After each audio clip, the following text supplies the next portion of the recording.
जय हिंद मेरे प्यारे साथियों। आज के सेशन में आप सभी का बहुत बहुत स्वागत है।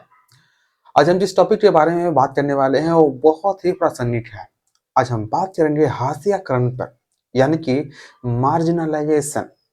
तो हाशियाकरण क्या होता है, कैसे यह उत्पन्न हुआ है, इसके तथ्य क्या है, किन लोगों को ये प्रभावित करता है, उन सभी के बारे में हम आज चर्चा करते हैं। तो आजादी से पूर्व समाज के कुछ लोगों या समूहों द्वारा कुछ वर्ग के लोगों को मुख्य धारा से अलग रखना, चाहे वो शिक्षा के मामले में हो, रोजगार के मामले में हो, सामाजिक अवसरों के मामले में हो, इनको थोड़ा भी नहीं मिल पाता था। उन्हें मुख्य समाज से पूरी तरह से अलग रहना पड़ता था। उनको समाज में घुलने मिलने की आजादी नहीं थी। तो आखिर में हाशियाकरण का अर्थ क्या होता है? हाशियाकरण एक प्रक्रिया है जिसमें किसी व्यक्ति या समूह को समाज में किनारे कर दिया जाता है। इन लोगों को अक्सर अपने अधिकारों और अवसरों से वंचित रखा जाता है। यही है हाशियाकरण। अब हम ये भी जान लेते हैं कि हाशियाकरण के अंतर्गत में किन लोगों को वंचित रहना पड़ता था। सबसे पहले तो अल्पसंख्यक जितने भी लोग होते हैं, किसी भी इलाके में हो, उन्हें हाशियाकरण का शिकार होना पड़ता था। इसके अलावा अनुसूचित जाति, अनुसूचित जनजाति, ये लोग भी इसमें शामिल थे। महिलाएं भी इसके अंतर्गत में आती थी। साथ ही साथ जो है दिव्यांग व्यक्ति हो, चाहे गरीब हो या पिछड़े वर्ग हो, या फिर जितने भी अल्पसंख्यक, चाहे वो जाति के आधार पर या धर्म के आधार पर या फिर जन्म स्थान के आधार पर हो, किसी भी तरह का हो, वे सब के सब हाशियाकरण के शिकार हो ही जाते थे।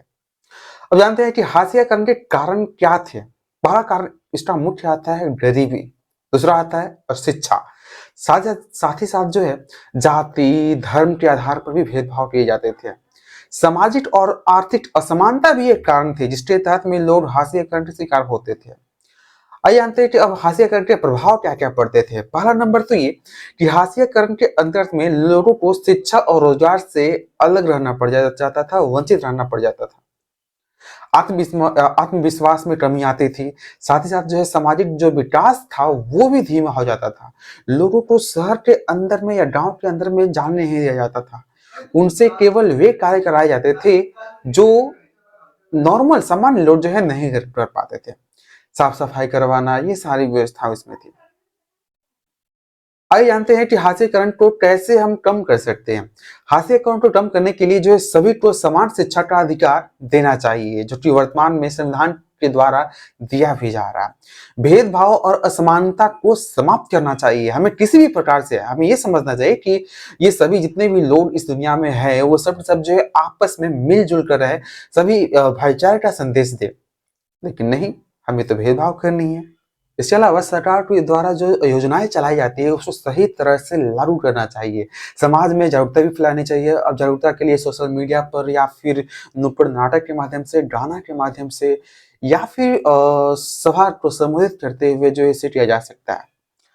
अंत में यही कहना चाहता हूं कि जब तक समाज के हर व्यक्ति को समान अवसर नहीं मिलेगा तब तक सच्चा विकास संभव नहीं है। इसलिए हमें मिलकर हाशियाकरण को समाप्त करने की दिशा में कार्य करना चाहिए। आप सभी का बहुत बहुत धन्यवाद इस सेशन में बने रहने के लिए। तब तक के लिए जय हिंद, जय भारत।